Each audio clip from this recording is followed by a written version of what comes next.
Mapalad at maligaya ang sumasampalataya sa di nakita ng mata. Alleluia, Alleluia, Alleluia, Alleluia. Sumainyo ang Panginoon, at sumaiyo rin. ang mabuting balita ng Panginoon ayon kay San Juan. Papuri sa iyo, Panginoon. Si Tomas na tinaguri ang kambal, isa sa 12 ay hindi nila kasama nang dumating si Jesus. Kaya't sinabi sa kaniya ng ibang alagad, "Nakita namin ang Panginoon." Sumagot si Tomas, "Hindi ako maniniwala hanggat di ko nakikita ang butas ng mga pako sa kaniyang mga kamay at naisusuot dito ang aking daliri at hanggat hindi ko naipapasok ang aking kamay sa kaniyang tagiliran." Makalipas ang 8 araw, muling nagkatipon sa loob ng bahay ang mga alagad. Kasama nila si Tomas. Nakapinid ang mga pinto, ngunit pumasok si Jesus at tumayo sa gitna nila. Sinabi niya, "Sumainyo ang kapayapaan." Saka sinabi kay Tomas, "Tingnan mo ang aking mga kamay at ilapit dito ang iyong daliri. Ipasok mo ang iyong kamay sa aking tagiliran. Huwag ka nang mag-alinlangan, maniwala ka." Sumagot si Tomas, "Panginoon ko at Diyos ko."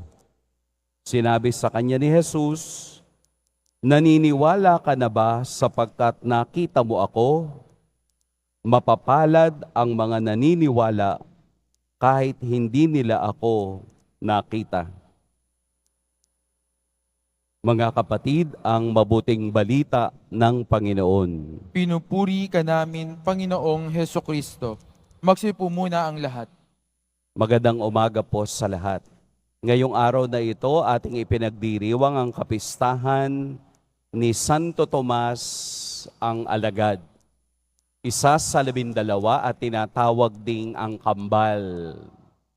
Ang ebanghelyong narinig natin ay ang isa sa mga pagpapakita ni Jesus sa kaniyang mga alagad. Siguro itong sitwasyon na ito ay pangatlo na pagpapakita ni Jesus pagkatapos ng siya ay mabuhay, pagkatapos na siya ay mapakita kina Maria Magdalena sa 2 alagad at ito naman sa karamihan ng kaniyang alagad. Ano po ang ating pag-unawa sa Ebanghelyo ngayon? Ito po ang kondisyon ni Tomas.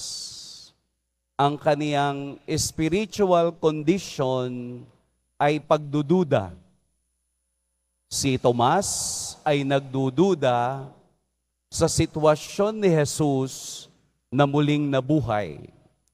Kaya kailangan niya ng proof, kailangan niya ng ebidensya, kailangan niyang makita, kailangan niyang mahawakan, kailangan niyang maipasok ang daliri at kamay. Bakit? Dahil alam niya na ang guro na kanilang sinusundan ay namatay, ipinako at namatay sa krus. Yun lamang ang maaaring maging paraan ng makita niya at maramdaman ang tunay na himala ni Jesus. Ito ang kanyang kondisyon, ang magduda, doubt. Hindi po masama ang magduda.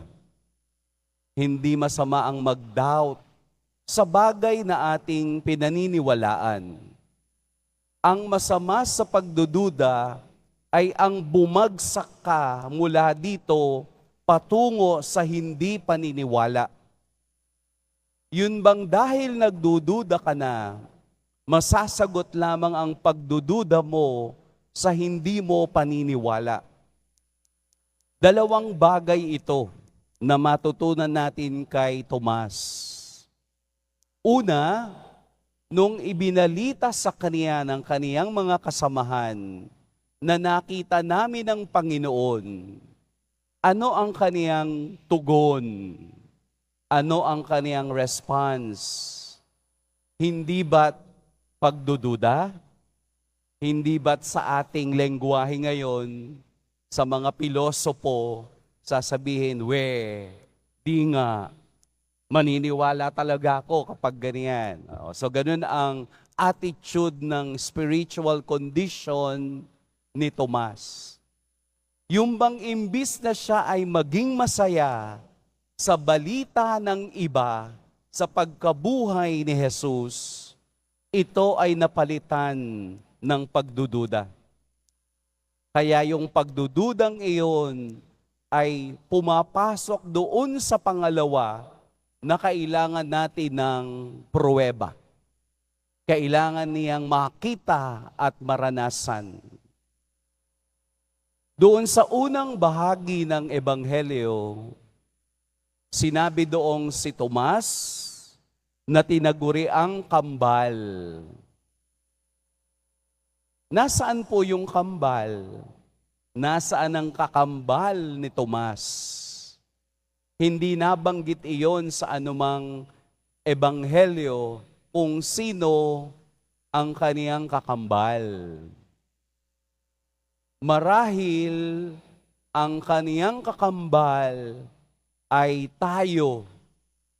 Marahil ang kaniyang kakambal ay isa sa inyo.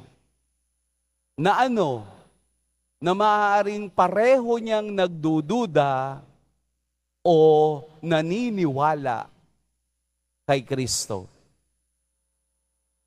Sa mundo ng napakaraming pagdududa, isa lamang ang ating katiyakan. Ang mamuhay at maglakbay kasama ng Poong Jesus Nazareno kahit na walang pruweba. Sa mundo ng napakaraming pagdududa, ang Diyos lamang ang ating katiyakan. Ako ang kakambal ni Tomas na nasa pagdududa pero nawawala dahan-dahan dahil ako'y nagtitiwala. Sa kapangyarihan ng Diyos, hindi natin kailangan ng pruweba. Ang kailangan natin ay pagtitiwala at pananampalataya sa kaniyang kapangyarihan. Huwag na tayong maghanap ng pruweba. Huwag na tayong maghanap ng bagay na hindi kayang arukin ng ating isip. Mismong ang ating buhay sa araw na ito ay pruweba ng kapangyarihan ng Diyos. Sa araw na ito, marami ang hindi na nagising.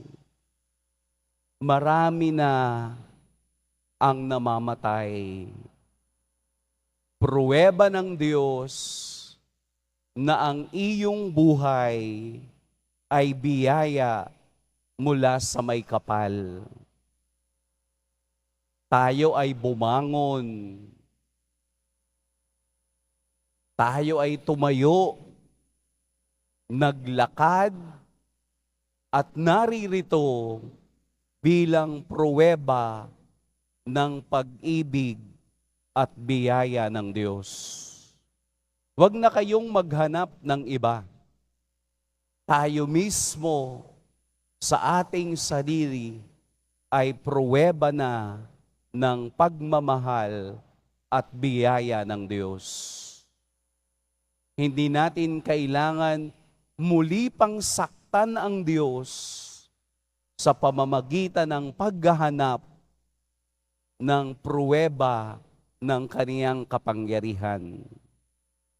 Ang ating paghinga, ang araw-araw nating paggising sa umaga, ay kapangyarihan na ng Diyos sa ating buhay.